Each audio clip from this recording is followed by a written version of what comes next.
ಸ್ನೇಹಿತರೆ, ಮೀಡಿಯಾ ಮಾಸ್ಟರ್ಸ್ಗೆ ಸ್ವಾಗತ ಸುಸ್ವಾಗತ. ಗೆಳೆಯರೆ, ನೀವು ಕಂಡು ಕೇಳರಿಯದ ಸುದ್ದಿ ಇದು.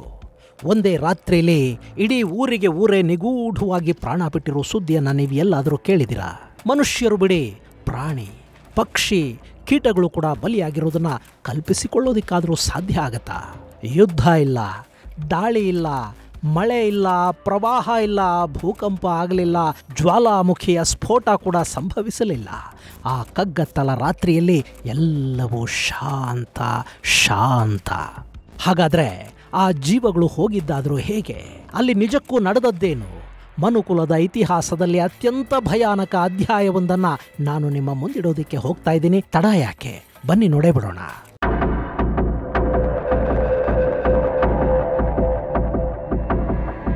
ಗೆಳೆಯರೆ, ಪ್ರಕೃತಿ ಅನ್ನೋದೇ ಹಾಗೆ. ಅದರ ನಿಗೂಢತೆಗಳನ್ನ ನಾವು ಅರ್ಥ ಮಾಡ್ಕೊಳ್ಳೋದಕ್ಕೆ ಇಲ್ಲಿವರೆಗೆ ಸಾಧ್ಯ ಆಗಿಲ್ಲ. ಪ್ರಕೃತಿ ಮುನಿದ್ರೆ ಕ್ಷಣಾರ್ಧದಲ್ಲಿ ಸರ್ವವೂ ಪರಿಸಮಾಪ್ತಿಯಾಗಿ ಹೋಗುತ್ತೆ. ಅವತ್ತು ಕೂಡ ಆ ಊರಲ್ಲಿ ನಡೆದದ್ದು ಅಂಥದ್ದೇ ಘಟನೆ. ಸ್ನೇಹಿತರೆ, ಅದೊಂದು ಸುಂದರ ಮುಂಜಾನೆ.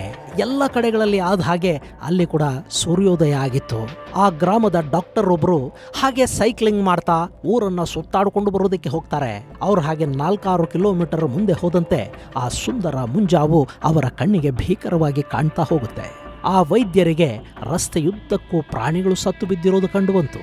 ಮೊದಲಿಗೆ 1, 2, 10, 100 ಹೀಗೆ ಸತ್ತು ಬಿದ್ದಿದ್ದ ಪ್ರಾಣಿಗಳನ್ನ ಕಂಡ ಡಾಕ್ಟರ್ ಹತ್ತಿರದಲ್ಲೇ ಇದ್ದ ಊರಿನ ಒಳಗೆ ಹೋದ್ರು. ಅಲ್ಲವರಿಗೆ ನಿಜಕ್ಕೂ ಶಾಕ್ ಆದಿತ್ತು. ಯಾಕೆಂದ್ರೆ ಅಲ್ಲಿ ಕೂಡ ಸಹಸ್ರಾರು ಪ್ರಾಣಿಗಳು ಮಲಗಿದ ಜಾಗದಲ್ಲಿ ಅಲ್ಲಾಡದೆ ಬಿದ್ದಿದ್ವು. ಕೀಟಗಳು, ಕ್ರಿಮಿಗಳು, ಪಕ್ಷಿಗಳು ಹೀಗೆ ಅಲ್ಲಿ ಪ್ರಾಣ ಕಳ್ಕೊಂಡಿದ್ದ ಜೀವಿಗಳಿಗೆ ಲೆಕ್ಕವೇ ಇರಲಿಲ್ಲ.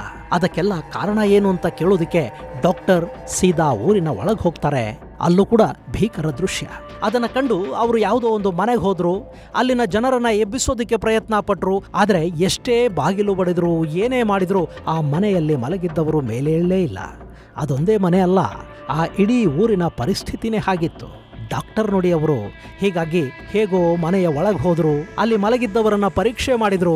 ಅವ್ರು ಯಾರು ಜೀವಂತವಾಗಿಲ್ಲ ಅನ್ನೋದು ಅವರಿಗೆ ತಕ್ಷಣ ಗೊತ್ತಾಗಿ ಹೋಯ್ತು. ಅದು ನಿಜಕ್ಕೂ ಆತಂಕ ಮತ್ತು ಆಘಾತಗಳನ್ನ ಉಂಟು ಮಾಡಿದ ದಿನ. ಹೀಗಾಗಿ ಡಾಕ್ಟರ್ ತಕ್ಷಣ ತಮ್ಮೂರಿಗೆ ಓಡ್ ಬಂದ್ರು. ಅಲ್ಲಿನ ಆಡಳಿತಕ್ಕೆ ಮಾಹಿತಿಯನ್ನ ಕೊಟ್ರು. ಅದು ಮುನ್ಸಿಪಾಲಿಟಿಯನ್ನ ದಾಟಿ ದೇಶದ ಅಧ್ಯಕ್ಷರ ಕಿವಿಯನ್ನೂ ತಲುಪಿತು. ಆ ನಂತರ ಅಧ್ಯಕ್ಷರು ಆ ಊರಿನ ಜನಕ್ಕೆ ಏನಾಗಿದೆ ಅನ್ನೋದನ್ನ ನೋಡೋದಕ್ಕೆ ಸೇನೆಯನ್ನ ಕಳುಹಿಸಿಕೊಟ್ರು. ಅಲ್ಲಿಗೆ ಸೇನೆ ಏನೋ ಬಂತು. ಆದ್ರೆ ಅಷ್ಟೊತ್ತಿಗೆ 48 ಗಂಟೆಗಳ ಸಮಯ ಕಳೆದು ಹೋಗಿತ್ತು. ಅರೆ, ಇದು ಹೇಗೆ ಸಾಧ್ಯ? ಒಂದು ದೇಶದ ಸೇನೆ ತನ್ನದೇ ದೇಶದ ಹಳ್ಳಿಯೊಂದನ್ನ ತಲುಪೋದಿಕ್ಕೆ 2 ದಿನಗಳು ಬೇಕಾದವಾ ಅಂತ ನೀವು ಅಂದ್ಕೋತಿರ್ಬೇಕು. ನಮ್ಮ ದೇಶದಲ್ಲಾದ್ರೆ ಅದು ಬೇಗ ಆಗಿಬಿಡಬಹುದು. ಆದ್ರೆ ಈ ಘಟನೆ ನಡೆದದ್ದು ಆಫ್ರಿಕಾದ ದೇಶದಲ್ಲಿ. ಅಲ್ಲಿನ ಕ್ಯಾಮರೂನ್ ಅನ್ನೋ ದೇಶದಲ್ಲಿ ನಡೆದ ದುರಂತ ಕಥೆ ಮಾನವನ ಚರಿತ್ರೆಯಲ್ಲಿ ಅಚ್ಚಳಿಯದೆ ಉಳಿದುಬಿಟ್ಟಿದೆ. ಅದನ್ನ ಜಗತ್ತು ನಿಯೋ ಸರೋವರದ ದುರಂತ ಅಂತ ಕರೆಯುತ್ತೆ.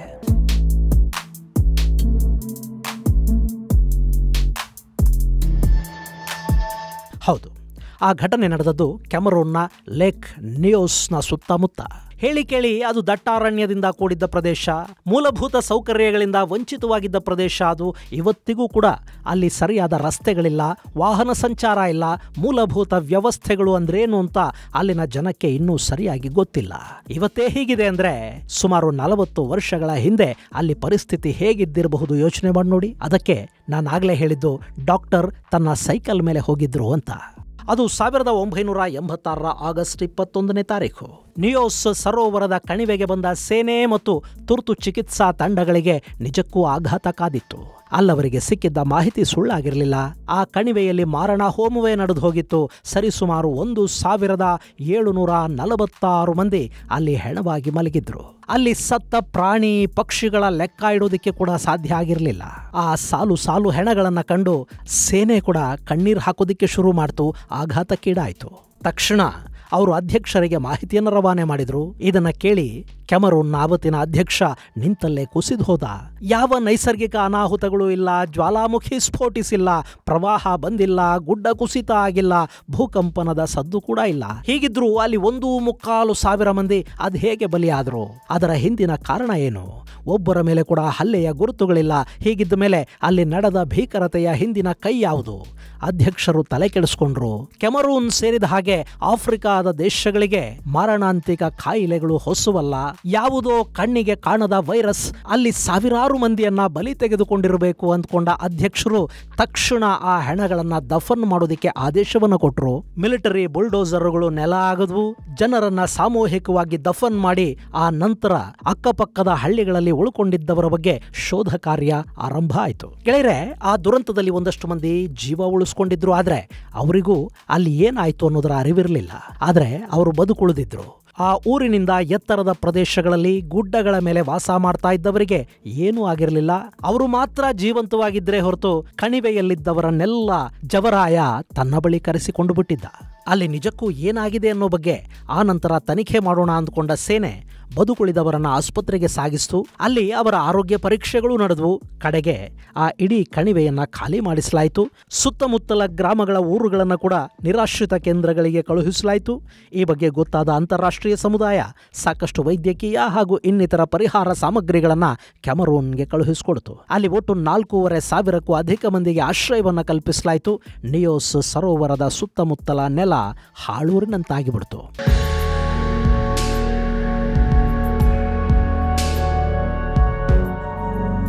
ಗೆಳೆಯರೆ, ಆಫ್ರಿಕಾದ ದೇಶಗಳಲ್ಲಿ ಸಾಂಕ್ರಾಮಿಕ ರೋಗಗಳು ಸಾಮಾನ್ಯ. ಜಗತ್ತಿನ ಅತ್ಯಂತ ಭಯಾನಕ ಸಾಂಕ್ರಾಮಿಕ ರೋಗಗಳ ಹುಟ್ಟು ಆಫ್ರಿಕಾದ ನೆಲದಲ್ಲೇ ಆಗಿದೆ. ಹೀಗಾಗಿ ಕ್ಯಾಮರೂನ್ ಅಲ್ಲಿ ಹೆದರ್ತು. ಆದರೆ ಅಲ್ಲಿಗೆ ವಿದೇಶಿ ಸಂಶೋಧಕರು ಹಾಗೂ ವೈದ್ಯರ ಆಗಮನದ ನಂತರ ಈ ವಿಚಿತ್ರ ಘಟನೆಗೆ ಕಾರಣ ಏನು ಅನ್ನೋದನ್ನ ಪತ್ತೆ ಹಚ್ಚೋ ಕೆಲಸ ಶುರುವಾಯಿತು. ಸೇಮ್ ಟು ಸೇಮ್ ಕಣ್ರಿ. ನಮ್ಮಲ್ಲಿ ಹೆಂಗೆ ನಂಬಿಕೆಗಳಿವೆಯೋ ಅದೇ ಥರ ಅಲ್ಲಿ ಕೂಡ ಜನ ನಂಬಿಕೆಗಳನ್ನ ಬಿಟ್ಟು ಬದುಕಿರಲಿಲ್ಲ. ಅಲ್ಲಿ ನಡೆದ ಘಟನೆಗೆ ಅವರು ದೂಷಿಸೋದಕ್ಕೆ ಶುರು ಮಾಡಿದ್ದು ನಿಯೋಸ್ ಸರೋವರವನ್ನ ಮತ್ತು ಕೆಲವೇ ದಿನಗಳ ಹಿಂದೆ ಆ ಗ್ರಾಮದಲ್ಲಿ ಸಾವಿಗೀಡಾಗಿದ್ದ ತಮ್ಮದೇ ಸಮುದಾಯದ ಮುಖಂಡನನ್ನ. ಅಲ್ಲಿನ ಜನರನ್ನ ಒಂದು ಭಯ ಕಾಡೋದಕ್ಕೆ ಶುರುವಾಗಿತ್ತು. ಈ ನಿಯೋಸ್ ಕಣಿವೆ ಇದೆಯಲ್ಲ, ಆ ಭಾಗದ ಪ್ರಮುಖ ಬುಡಕಟ್ಟು ನಾಯಕನೊಬ್ಬ ಕೆಲವೇ ತಿಂಗಳುಗಳ ಹಿಂದೆ ವಯೋಸಹಜವಾಗಿ ಸಾವನ್ನಪ್ಪಿದ್ದ. ಹೀಗವನು ಸಾಯುವಾಗ ತನ್ನ ಪ್ರೀತಿ ಪಾತ್ರ ಗೋವನ್ನ ತನ್ನ ಜೊತೆ ಕಳುಹಿಸಿಕೊಡಿ ಅಂತ ಕೇಳಿದ್ನಂತೆ. ಥೇಟ್ ಫೆರೋಗಳ ಹಾಗೆ ಅವನು ಹೋದ. ಅವನಿಗಾಗಿ ಆ ಪ್ರಾಣಿಯನ್ನ ಬಲಿ ಕೊಡಬೇಕಿತ್ತು. ಆದ್ರೆ ಆ ಕುಟುಂಬದವರಿಗೆ ಅದು ಏನು ಆಸೆ ಕಾಡ್ತೋ ಗೊತ್ತಿಲ್ಲ. ಅವರು ಬೇಡ ಬಿಡ್ರಿ, ಸತ್ತವನಿಗಾಗಿ ಹಸುವನ ಯಾಕೆ ಬಲಿ ಕೊಡಬೇಕು ಅಂದ್ಕೊಂಡ್ರು. ಯಾವುದೋ ಕರುವನ್ನ ಬಲಿ ಕೊಟ್ಟು ಹಳ್ಳಿಗರಿಗೆ ಊಟ ಹಾಕಿದ್ರು. ಇದರಿಂದ ಸತ್ತ ವ್ಯಕ್ತಿ ಕೋಪಗೊಂಡು ಆ ಸರೋವರದಲ್ಲಿ ಸೇರ್ಕೊಂಡು ನಮ್ಮನ್ನು ಹೀಗೆ ಕಾಡ್ತಾ ಇದ್ದಾನೆ ಅನ್ನೋ ಭಯ ಅಲ್ಲಿದ್ದವರನ್ನ ಕಾಡೋದಿಕ್ಕೆ ಶುರುವಾಯಿತು. ಇನ್ನು ಅಲ್ಲಿನ ಸರೋವರದ ನೀರು ಕೂಡ ಬಣ್ಣ ಬದಲಾಯಿಸಿತ್ತು. ಸಾಮಾನ್ಯವಾಗಿ ನೀಲಿ ಬಣ್ಣದಲ್ಲಿ ಕಾಣಬೇಕಿದ್ದ ಸರೋವರ ಕೆಂಪಗಾಗಿತ್ತು. ಅದಕ್ಕೆ ಕೂಡ ಸತ್ತ ಊರ ಮುಖಂಡನ ಆತ್ಮವೇ ಕಾರಣ ಅಂತ ಗ್ರಾಮಸ್ಥರು ಹೆದರೋದಕ್ಕೆ ಶುರು ಮಾಡಿದ್ರು. ಆದರೆ ಅಲ್ಲಿ ಅಮೆರಿಕಾದ ಸಂಶೋಧಕರು ಬಂದರು ನೋಡಿ. ಅವರು ಅಲ್ಲಿನ ನಿಗೂಢ ಸಾವುಗಳಿಗೆ ವೈಜ್ಞಾನಿಕ ಕಾರಣವನ್ನು ಹುಡುಕೋದಿಕ್ಕೆ ಮುಂದಾದ್ರು. ಅಲ್ಲೂ ಅವರನ್ನ ಆಕರ್ಷಿಸಿದ್ದು ಇದೇ ಕೆಂಪಗಿನ ಸರೋವರದ ನೀರಿನ ಬಣ್ಣ. ಹೀಗಾಗಿ ಅವರು ಸರೋವರದ ಬಗ್ಗೆ ಸಂಶೋಧನೆಗಿಳಿದ್ರು. ಮೊದಲಿಗೆ ಅಲ್ಲಿನ ನೀರನ್ನ ಪರೀಕ್ಷೆ ಮಾಡಲಾಯಿತು. ಆಗ ಆ ನೀರಲ್ಲಿ ಐರನ್ ಡೈಆಕ್ಸೈಡ್ ಇರೋದು ಪತ್ತೆ ಆಯಿತು. ಅದನ್ನು ಬೆನ್ನಹತ್ತಿ ಹೊರಟ ಸಂಶೋಧಕರಿಗೆ ಇಡೀ ಸರೋವರ ಜ್ವಾಲಾಮುಖಿಯ ಮೇಲಿದೆ ಅನ್ನೋದು ಕೂಡ ಗೊತ್ತಾಯಿತು. ಅಲ್ಲಿನ ಜ್ವಾಲಾಮುಖಿ ಆಕ್ಟಿವ್ ಆಗೇನೂ ಇರಲಿಲ್ಲ. ಇಷ್ಟಾದರೂ ಆ ಸರೋವರ ಅವರ ಕುತೂಹಲವನ್ನ ಹೆಚ್ಚು ಮಾಡ್ತಲೇ ಹೋಯಿತು. ಹೀಗಾಗಿ ಅವರು ಆ ನೀರನ್ನ ಮಗದೊಮ್ಮೆ ಪರೀಕ್ಷೆ ಮಾಡೋದಕ್ಕೆ ಶುರು ಮಾಡಿದ್ರು.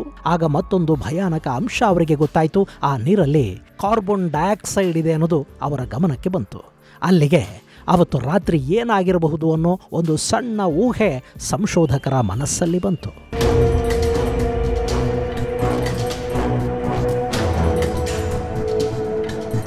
ಗೆಳೆಯರೆ, ಅಲ್ಲಿ ನಡೆದ ದುರಂತಕ್ಕೆ ಕಾರಣ ಆ ಸರೋವರ ಅಲ್ಲದೆ ಬೇರೇನೂ ಆಗಿರಲಿಲ್ಲ. ಹಾಗಂತ ಅದು ಯಾರದ್ದೋ ಶಾಪಕ್ಕೋ ಮತ್ಯಾವ ಆತ್ಮದ ಕಾರಣಕ್ಕೋ ಎಲ್ಲರನ್ನೂ ಬಲಿ ತಗೊಂಡಿರಲಿಲ್ಲ.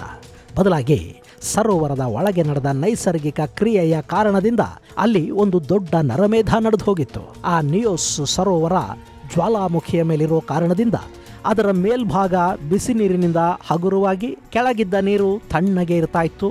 ಆದರೆ ಆ ನೀರಿನ ಕೆಳಭಾಗದಲ್ಲಿ ಗ್ಯಾಸ್ ಉತ್ಪತ್ತಿ ಆಗ್ತಾ ಇತ್ತು. ಅದು ನೀರಿನ ಒಳಗೆ ಬೆರೆತು ಹೆಚ್ಚು ಪ್ರಮಾಣದಲ್ಲಿ ಶೇಖರಣೆ ಆಗ್ತಾ ಹೋಗ್ತಿತ್ತು. ಅವತ್ತು ರಾತ್ರಿ ಸರೋವರದ ಮೇಲ್ಮೈಯಲ್ಲಿನ ನೀರು ಕೆಳಗಿನ ತಂಪು ನೀರಿನ ಜೊತೆ ಹೆಚ್ಚು ಪ್ರಮಾಣದಲ್ಲಿ ಬೆರೆಯೋದಕ್ಕೆ ಶುರು ಮಾಡಿದ ಕಾರಣದಿಂದ ಅಷ್ಟೂ ಪ್ರಮಾಣದ ಅನಿಲ ಸರೋವರದಿಂದ ಹೊರಗೆ ಬಂತು. ಆ ಅನಿಲದ ಮೋಡಗಳು 100 ಮೀಟರ್ ಎತ್ತರಕ್ಕೆ ಏರಿದು ಅಲ್ಲಿ ಕಾರ್ಬನ್ ಡೈಆಕ್ಸೈಡ್, ಮೆಥೇನ್ ಹಾಗೂ ಸಲ್ಫರ್ ಡೈಆಕ್ಸೈಡ್ ಸೇರಿದ ಹಾಗೆ ಸಾಕಷ್ಟು ಅನಿಲಗಳು ವಾತಾವರಣವನ್ನ ಸೇರಿದ್ವು. ಅವು ದೊಡ್ಡ ಮೋಡದಂತಾಗಿ ಒಮ್ಮೆಲೆ ಸ್ಫೋಟಗೊಂಡವು ಅಷ್ಟೇ. ಆ ಗಾಳಿಯನ್ನ ಸೇವಿಸಿ ಎಲ್ಲರೂ ನಿಂತಲ್ಲಿ, ಕೂತಲ್ಲಿ, ಮಲಗಿದಲ್ಲಿ ಸಾವನ್ನಪ್ತಾ ಹೋದ್ರು. ಅಲ್ಲಿ ಕಿರುಚೋದಕ್ಕೆ ಕೂಡ ಸಾಧ್ಯ ಆಗಿರಲಿಲ್ಲ. ಏನಾಗ್ತಾ ಇದೆ ಅನ್ನೋದು ಕೂಡ ಅಲ್ಲಿನ ಜನರ ಅರಿವಿಗೆ ಬಂದಿರಲಿಲ್ಲ. ಆ ಗಾಳಿಯ ಮೋಡ ಎಷ್ಟು ಎತ್ತರದವರೆಗೆ ಹಬ್ಬಿತ್ತೋ ಅಷ್ಟು ಎತ್ತರದಲ್ಲಿನ ಜನ ಅಲ್ಲಿ ಸಾವನ್ನಪ್ಪಿದ್ರು. ಅದಕ್ಕೂ ಮೇಲೆ ಅಂದ್ರೆ ಗುಡ್ಡಗಳ ಮೇಲಿದ್ದವರು ಬದುಕಿ ಉಳಿದಿದ್ರು. ಇಷ್ಟಾದರೂ ಗುಡ್ಡಗಳ ಮೇಲಿನ ಕೆಲವರಿಗೆ ಕೂಡ ಒಂದಷ್ಟು ಉಸಿರಾಟದ ಸಮಸ್ಯೆ ಎದುರಾಗಿತ್ತು. ಹೀಗಾಗಿ ಇದು ಆಮ್ಲಜನಕದ ಕೊರತೆಯಿಂದ ಉಂಟಾದ ಸಾವು ಅನ್ನೋ ಅಭಿಪ್ರಾಯಕ್ಕೆ ಆ ಸಂಶೋಧಕರು ಬಂದು ತಲುಪಿದ್ರು. ಗೆಳೆಯರೆ, ಕೆಲವೊಮ್ಮೆ ಹಾಗಾಗತ್ತೆ. ನಾವು ಉಸಿರಾಡುವ ವಾತಾವರಣದಲ್ಲಿ ಕಾರ್ಬನ್ ಡೈಆಕ್ಸೈಡ್ ಮಾತ್ರವೇ ಇದ್ರೆ ನಾವು ಬದುಕೋದಕ್ಕೆ ಸಾಧ್ಯ ಆಗೋದಿಲ್ಲ. ಅವತ್ತು ನಿಯೋಸ್ ಸರೋವರದ ಕಣಿವೆಯಲ್ಲಿ ಅಂಥ ಪರಿಸ್ಥಿತಿ ನಿರ್ಮಾಣ ಆಗಿತ್ತು. ಅದೊಂದು ರಾತ್ರಿ ಸುಮಾರು 1 ಲಕ್ಷದಿಂದ 3 ಲಕ್ಷ ಟನ್ನಷ್ಟು ಕಾರ್ಬನ್ ಡೈಆಕ್ಸೈಡ್ ಆ ಭಾಗದಲ್ಲಿ ಬಿಡುಗಡೆ ಆಯಿತು. ಆ ಗ್ಯಾಸ್ 1 ಗಂಟೆಗೆ 100 ಮೀಟರ್ಗಳಷ್ಟು ಮೇಲಕ್ಕೆ ಏರ್ತು. ಹೀಗಾಗಿ ಸುಮಾರು 25 ಕಿಲೋಮೀಟರ್ ವ್ಯಾಪ್ತಿಯಲ್ಲಿನ ಜನ ಇದರಿಂದ ತೀವ್ರ ಸಮಸ್ಯೆಗೆ ತುತ್ತಾದರು. ಈ ಕಾರ್ಬನ್ ಡೈಆಕ್ಸೈಡ್ ಸಾಮಾನ್ಯ ಗಾಳಿಗಿಂತ 1.5 ಪಟ್ಟು ಹೆಚ್ಚು ಹೆವಿ ಆಗಿರೋದ್ರಿಂದ ಅದು ಭೂಮಿಯ ಮಟ್ಟದಲ್ಲೇ ಹೆಚ್ಚು ಪಸರಿಸ್ತಾ ಹೋಗುತ್ತೆ. ಹೀಗಾಗಿ ಸಾಕಷ್ಟು ಮಂದಿ ಆ ಕಾರ್ಬನ್ ಡೈಆಕ್ಸೈಡ್ನ ಸೇವನೆಯಿಂದ ಸಾವನ್ನಪ್ಪಿದ್ದಾರೆ ಅಂತ ಸಂಶೋಧಕರು ತಮ್ಮ ಅಭಿಪ್ರಾಯವನ್ನು ವ್ಯಕ್ತಪಡಿಸಿದ್ರು. ಅಷ್ಟೇ ಅಲ್ಲದೆ ನೀರಿನ ಮೇಲ್ಮೈಯಿಂದ 100 ಮೀಟರ್ ಎತ್ತರಕ್ಕೆ ಈ ವಿಷಗಾಳಿ ತುಂಬಿಕೊಂಡಿತ್ತು ಅನ್ನೋದನ್ನು ಕೂಡ ವಿಜ್ಞಾನಿಗಳು ಅಲ್ಲಿ ಖಾತ್ರಿಪಡಿಸಿದ್ರು. ಅಲ್ಲಿಗೆ ಲೇಕ್ ನಿಯೋಸ್ನ ಭಯಾನಕ ದುರಂತಕ್ಕೆ ಕಾರಣ ಏನು ಅನ್ನೋದು ಬಹಿರಂಗಗೊಳ್ತು.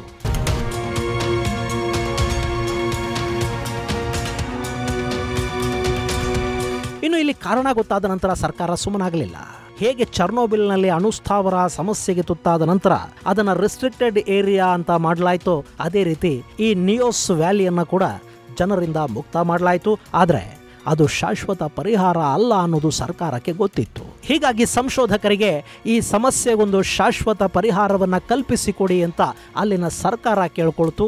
ಅದರ ಪರಿಣಾಮ ನಿಯೋಸ್ ಸರೋವರದ ತಳಭಾಗದಲ್ಲಿರುವ ಕಾರ್ಬನ್ ಡೈಆಕ್ಸೈಡ್, ಸಲ್ಫರ್ ಡೈಆಕ್ಸೈಡ್ ಹಾಗೂ ಹೈಡ್ರೋಜನ್ ಸಲ್ಫೈಡ್ಗಳು ಮೇಲೆ ಬರುವ ಹಾಗೆ ಸರೋವರಕ್ಕೆ ಮೋಟಾರ್ಗಳನ್ನು ಅಳವಡಿಸಲಾಯಿತು. ಹೀಗೆ ಕೆಳಗಿನ ನೀರನ್ನ ಮೇಲಕ್ಕೆತ್ತಿದಾಗ ಅಲ್ಲಿರುವ ಗ್ಯಾಸ್ ವಾತಾವರಣಕ್ಕೆ ರಿಲೀಸ್ ಆಗುತ್ತೆ. ಅದು ಕೂಡ ಸಣ್ಣ ಪ್ರಮಾಣದಲ್ಲಿ ರಿಲೀಸ್ ಆಗೋದ್ರಿಂದ ಯಾವುದೇ ಸಮಸ್ಯೆ ಏನು ಉಂಟಾಗೋದಿಲ್ಲ. ಹಾಗೇನೆ ಆ ಕಾರ್ಬನ್ ಡೈಆಕ್ಸೈಡ್ನಿಂದ ನೀರಿನ ಪ್ರೆಷರ್ ಹೆಚ್ಚಾಗೋದನ್ನು ತಪ್ಪಿಸುವ ಪ್ರಯತ್ನವನ್ನು ಕೂಡ ಅಲ್ಲಿ ಮಾಡಲಾಯಿತು.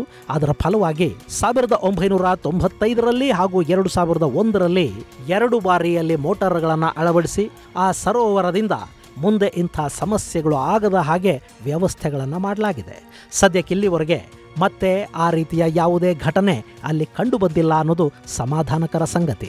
ಇನ್ನು ಈ ಲೇಕ್ ನಿಯೋಸ್ ಅಲ್ಲಿ ನಡೆದ ಘಟನೆಯನ್ನ ಲಿಮ್ನಿಕ್ ಎರಪ್ಷನ್ ಅಂತ ಕರೆಯಲಾಗುತ್ತೆ.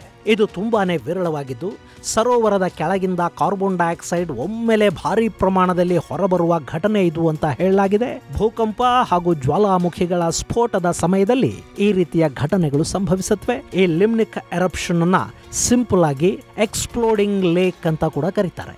ನಿಯೋಸ್ನಲ್ಲಿ ಇಂಥ ಘಟನೆ ನಡೆಯೋದಕ್ಕೆ ಕೆಲ ವರ್ಷಗಳ ಮೊದಲು ಇಂಥದ್ದೇ ಮತ್ತೊಂದು ಘಟನೆ ಕ್ಯಾಮರೂನ್ನಲ್ಲಿ ನಡೆದಿತ್ತು ಅಂತ ಹೇಳ್ತಾರೆ. ಹಾಗೆಯೇ ಕೀವ್ ಸರೋವರ ಕೂಡ ಇಂಥದ್ದೇ ಜ್ವಾಲಾಮುಖಿ ಮೇಲಿದ್ದು ಅಲ್ಲಿ ಕೂಡ ಸಮಸ್ಯೆ ಎದುರಾಗಬಹುದು ಅನ್ನೋ ಭಯ ಇವತ್ತಿಗೂ ಇದೆ. ಇದು ಗೆಳೆಯರೆ ಮನುಕುಲದ ಇತಿಹಾಸದಲ್ಲಿ ಸಂಭವಿಸಿದ ಅತ್ಯಂತ ಅಪರೂಪದ ಮತ್ತು ಅತ್ಯಂತ ನಿಗೂಢ ಅನ್ನಿಸಿಕೊಂಡ ಸಾಮೂಹಿಕ ಸಾವಿಗೆ ಸಂಬಂಧಪಟ್ಟ ಒಂದಷ್ಟು ಮಾಹಿತಿ. ಮುಂದಿನ ಸಂಚಿಕೆಯಲ್ಲಿ ಮತ್ತಷ್ಟು ವಿಶೇಷಗಳ ಜೊತೆ ಮತ್ತೆ ಭೇಟಿಯಾಗೋಣ. ಅಲ್ಲಿವರೆಗೆ ಜೈ ಹಿಂದ್, ಜೈ ಕರ್ನಾಟಕ.